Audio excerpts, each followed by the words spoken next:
JMB friends, JMB all of you from JMB group of school. Okay. In previous lecture we have discussed about exercise number 5.2 sum number question number 3 से लेके I think 10 तक हमारा हो चुका है. Okay last lecture तक हमने exercise 5.2 का 10 तक सम हमने किए हैं. आगे 11 से देखिए हम ये सम थोड़ा धीरे धीरे स्लोली ही आगे बढ़ेंगे. क्यों? क्योंकि हर एक सम कुछ ना कुछ नया आपको बोल के जा रहा है. ओके तो इस हिसाब से हम 5 या 6 समी एक वीडियो के ऊपर करेंगे. चलिए क्वेश्चन नंबर आया, क्वेश्चन नंबर 11. क्वेश्चन नंबर 11 से स्टार्ट करें अगर हम, तो वहां पे कुछ ऐसा बोला है, विच term of the AP. Okay कोई एपी दिए. चलिए बहुत ही अच्छा सम है, आपको थोड़ा ध्यान देना पड़ेगा कि भाई 3, 15, 27, 29.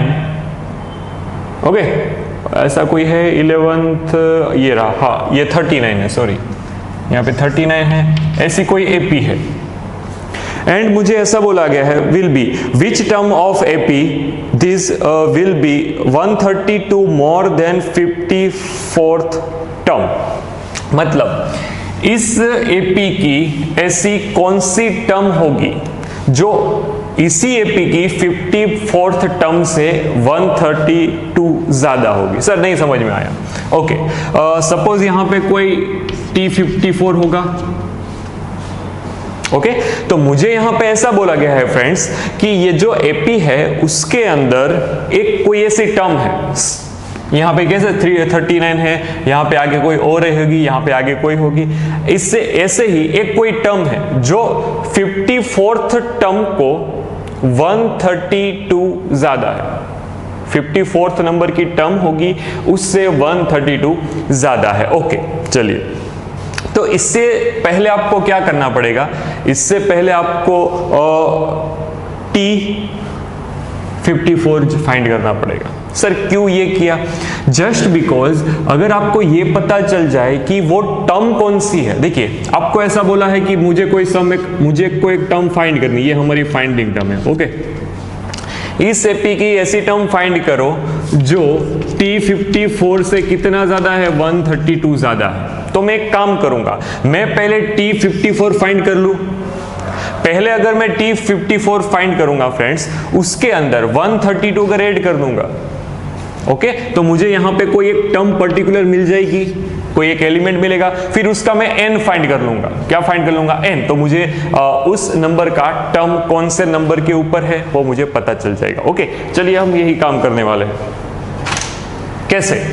तो आपको मैंने एक आइडिया दिया कि सबसे पहले T54 मुझे फाइंड करना पड़ेगा. ओके तो यहां पे फाइंड T54 या फिर A54. इसका एक फॉर्मूला है, T54 is equal to A plus 54 minus 1 into d. अब आपके दिमाग में ये होना चाहिए. यहां पे A इज इक्वल टू 3 है and difference D is equal to 15 minus 3. तो मुझे कितना मिल जाएगा? 12 मिलेगा फ्रेंड्स. यस ओके ये अगर माइनस करूंगा तो मुझे कितना मिलेगा? 12 मिलेगा. चलिए यहाँ पे T54 में फाइंड करने जा रहा हूं. यहाँ पे आएगा 3 प्लस ये कितना होता है 53 इंटू 12 ये होगा.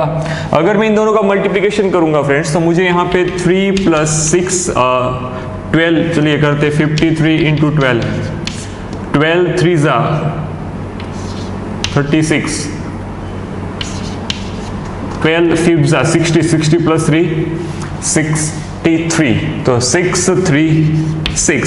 अब इन दोनों का एडिशन करूं तो 6 3 9 मुझे मिलेगा फ्रेंड्स. ओके अब मुझे क्या बोला है, T54 नंबर की टर्म मिल गई. मुझे ये नहीं फाइंड करनी है, मुझे ऐसी टर्म फाइंड करनी है जो कि इस टर्म से कितनी ज्यादा हो, 132 ज्यादा हो. ओके तो term which is 132 more than T54 is equal to, मैं क्या करूंगा उस पर्टिकुलर टर्म फाइंड करने के लिए 132 प्लस 639 करना पड़ेगा मुझे. Yes why not. ओके तो मुझे यहाँ पे क्या मिलेगा फ्रेंड्स, यहाँ पे ये दोनों का एडिशन करेंगे, ये 1 आ गया, ऊपर बचेगा 1. ये हो गया 7 7 7 7 1, ये ऐसे कैसे, ये 3 है, ये 15 है, ये 27, ये 39, ऐसी कोई यहां पे होगी 7 7 1। ओके, तो मैंने ये टर्म फाइंड कर ली। अच्छा, ये ऐसे आगे कोई बढ़ रही है, 53 टर्म मैंने फाइंड करी, 639। ओके, तो अब आपको पूरा आइडिया हो गया होगा मैंने क्या किया। मुझे फिर से मैं क्वेश्चन रिपीट कर रहा हूं, मुझे क्वेश्चन में ऐसा बोला ये कोई एपी है, इस एपी की कोई एक पर्टिकुलर टर्म है जो 54th टर्म से 132 ज्यादा है, उस टर्म को फाइंड करो। ओके, चलिए, तो मैंने सबसे पहले क्या फाइंड किया, मैंने T54 फाइंड किया, ये रहा T54। अगर T54 फाइंड करूंगा तो मुझे पता चलेगा उसके अंदर 132 ऐड करने के बाद कि वो टर्म कौन सी थी। तो यहाँ पे 771 ये टर्म मैंने फाइंड किया, लेकिन वो टर्म किस प्लेस के ऊपर है, उसका नंबर क्या है वो मुझे अभी पता नहीं है। ओके, तो वो मुझे फाइंड करना पड़ेगा ताकि आपको फाइनल आंसर मिले। चलिए, okay, find n for 3 15 27 39 dash dash dash और इसका क्या है 771। तो ये अगर nth प्लेस के लिए मैं सोचूंगा तो ये 771 ही आएगा। ओके, तो यहाँ पे फिर से Tn is equal to a plus n minus 1 into d लिख दूंगा। यहाँ पे मुझे n फाइंड करना है, 771 minus is equal to a की जगह पे क्या रखूंगा फ्रेंड्स 3। ओके, प्लस n मुझे फाइंड करना है माइनस 1 इंटू डिफरेंस क्या था फ्रेंड्स 12 इज डिफरेंस। ओके, अब अगर मैं 3 को लेफ्ट हैंड साइड लेके जाऊंगा तो यहाँ पे क्या होगा 768 होगा शायद, हाँ 768 इज इक्वल टू यहाँ पे n माइनस 1 इंटू 12 आएगा। ओके, तो अब मुझे क्या करना पड़ेगा फ्रेंड, यहाँ पे मैं लिख रहा हूँ 768 डिवाइड बाय अगर मुझे 12 करना है तो मुझे n माइनस 1 सामने साइड मिलेगा, ये 12 राइट हैंड में था, अगर नीचे जाएगा तो यहाँ पे मल्टीप्लिकेशन में, यहाँ पे जाएगा तो डिवीजन में जाएगा। ओके, अब 768 ये 12,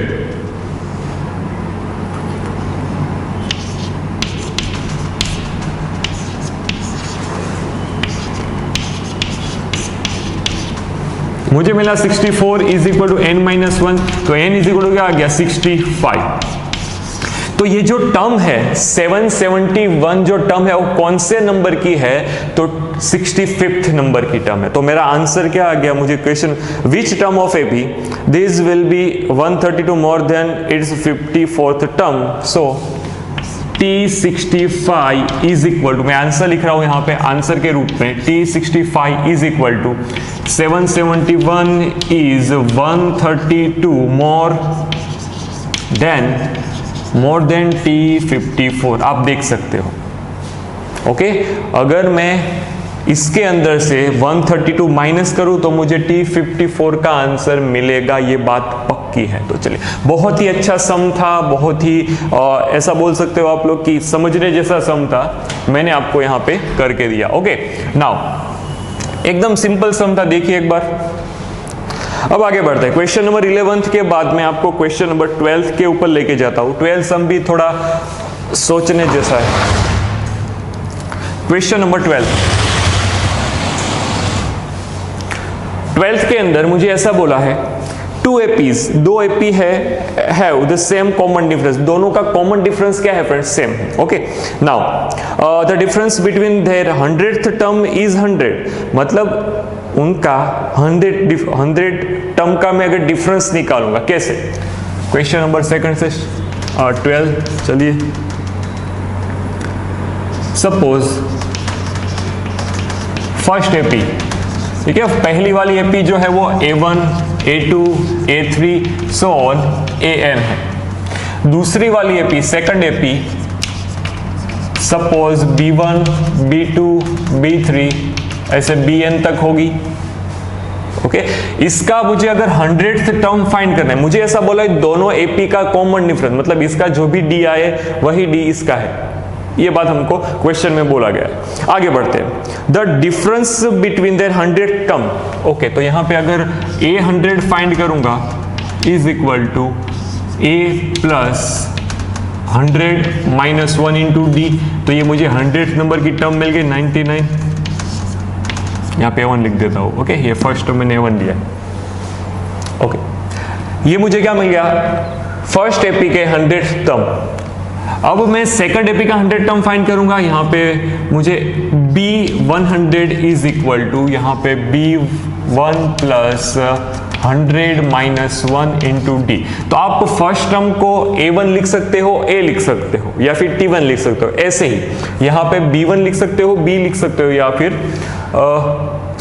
B1 लिख सकते हो या फिर B लिख सकते हो। ओके, T1 भी लिख सकते हो। चलिए, तो ये हो गया B1 प्लस 99 इंटू डी। ये मुझे क्या मिल गया? B100।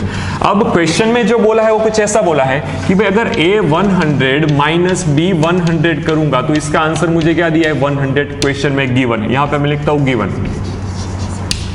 ओके, ठीक है। तो मैं यहाँ पे आगे इसको थोड़ा और बढ़ाऊंगा। A100 की value A1 plus 99 into d minus B1 plus 99 into d is equal to 100। तो यहाँ से मुझे एक आइडिया मिला, A1 plus 99D minus B1 minus 99D is equal to 100 हो जाएगा फ्रेंड्स। यस, तो मुझे एक equation A1 minus B1 is equal to 100 मिला। ओके, ये अभी साइड में रखिए, ये आगे आपको जरूरत होगी इसकी। मुझे अब तक जो डेटा बोला है उसके ऊपर से मैं ये एक रिजल्ट लेके आया। आगे बढ़ते हैं। What is the difference between their 1000th number terms? Okay, तो मुझे बोला क्या है एक्चुअल में फ्रेंड्स? मुझे ये बोला है कि find A1000 minus B1000 is equal to what. आप क्वेश्चन पढ़ के ये समझ गए होंगे कि मुझे ऐसा फाइंड करना है, दोनों के बीच का 1000th टर्म का डिफरेंस फाइंड करना। चलिए, इसका मैं आंसर डायरेक्टली लिख रहा हूँ। अब आपको पता है यहाँ पे A1 प्लस 1000 माइनस 1 तो 999 इंटू डी माइनस यहाँ पे क्या आएगा? B1 plus 999 into D. Okay, मुझे फाइंड करना है तो इक्वल टू में आगे रखूंगा, यही तो मुझे फाइंड करना है। चलिए आगे बढ़ते हैं। तो इक्वल टू यहाँ पे A1 plus 999D minus B1 minus 999D। किसी स्टूडेंट को ऐसा लगेगा सर ये वाला डिफरेंस तो फर्स्ट एपी का है, ये वाला डिफरेंस तो सेकंड एपी का है, तो आप ये डी को कैंसिल कैसे कर सकते हो? लेकिन क्वेश्चन के अंदर डेटा में मुझे पर्टिकुलर बोला गया है कि भाई ये जो दोनों डिफरेंस है वो सेम होगा। तो सपोज इसका डिफरेंस 5 हो तो 5 इंटू 999 प्लस में है, यहाँ पे 5 इंटू 999 नेगेटिव में, दोनों निकल ही जाएगा। यहाँ पे आएगा A1 माइनस B1। चलिए सर, A1 माइनस B1 का मैंने कहीं पे आंसर निकाला था, क्या था? 100। तो मेरा इसका भी आंसर क्या आएगा? 100 इज द राइट आंसर। आप देख सकते हो। ओके, तो कोई भी सम हो आपको थोड़ा सा समझना पड़ेगा सम बोलना क्या चाहता है। क्वेश्चन नंबर 12 के बाद 13 की ओर जाते हैं। चलिए, क्वेश्चन नंबर 13।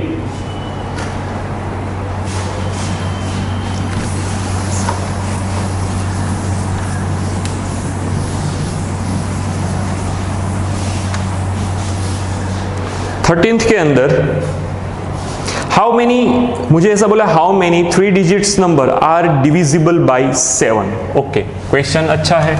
ऐसा ही क्वेश्चन आप अगर 11 साइंस के अंदर जाओगे, 11 साइंस में भी एक पर्टिकुलर चैप्टर है arithmetic progression and geometric progression.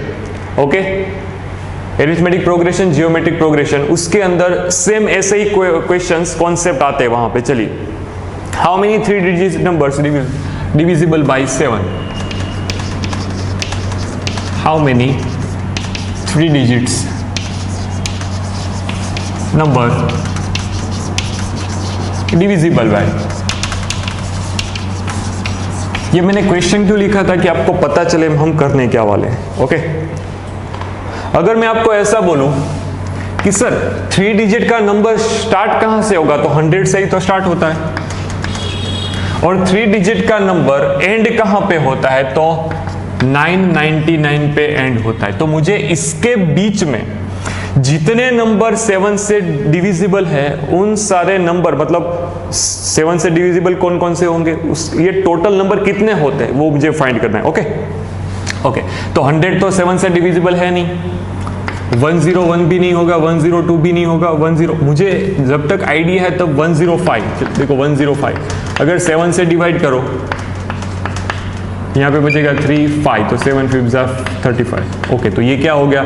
105 first number.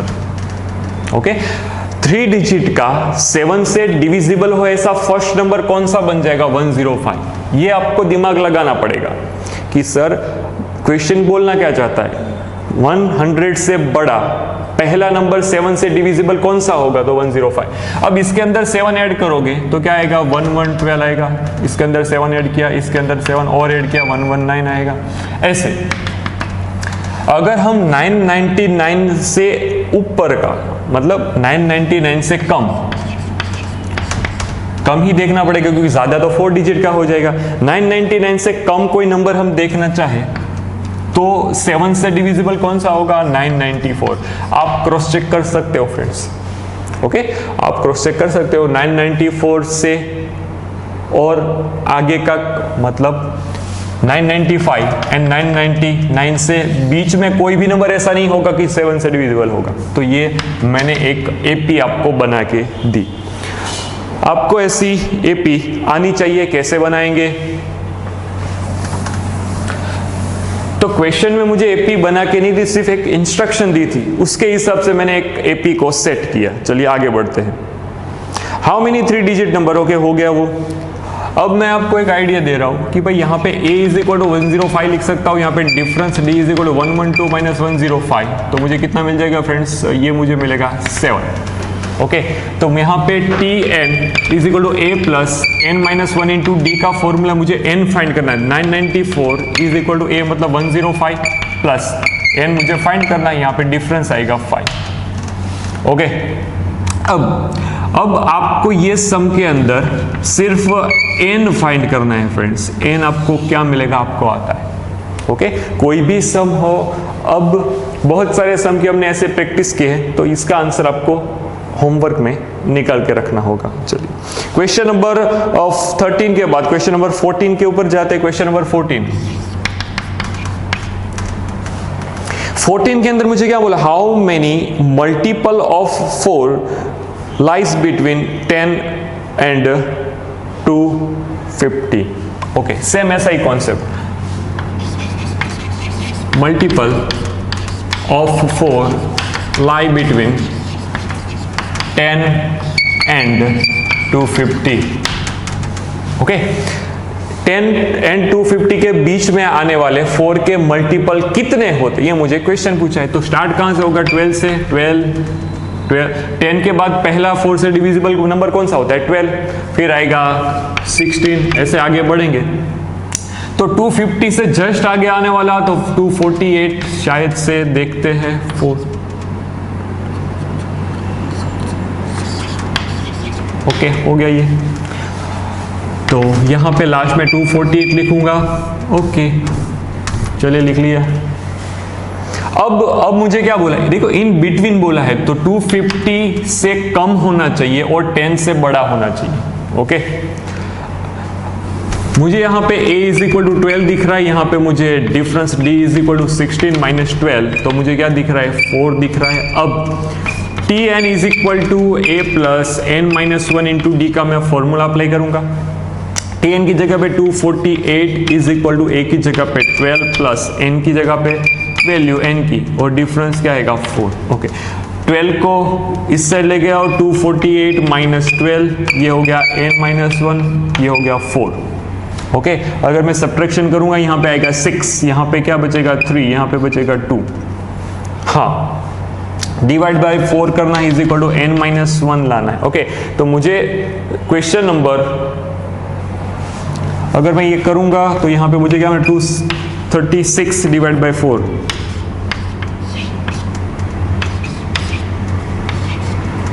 56 is equal to n minus 1, तो 56 plus 1 is equal to n, तो n मुझे कितना मिल गया? 60। तो मैं ये बोल सकता हूं कि 10 से लेके 250 के बीच में 4 के मल्टीपल्स टोटल नंबर कितने होंगे फ्रेंड्स? 60 नंबर होंगे। ओके, अब क्वेश्चन नंबर नेक्स्ट बढ़ते आगे।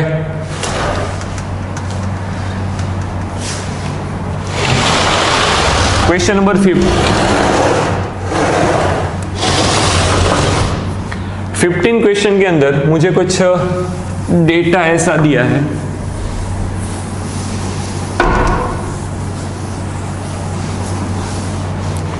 15 क्वेश्चन के अंदर for what value of n are okay, बहुत ही सिंपल सम है।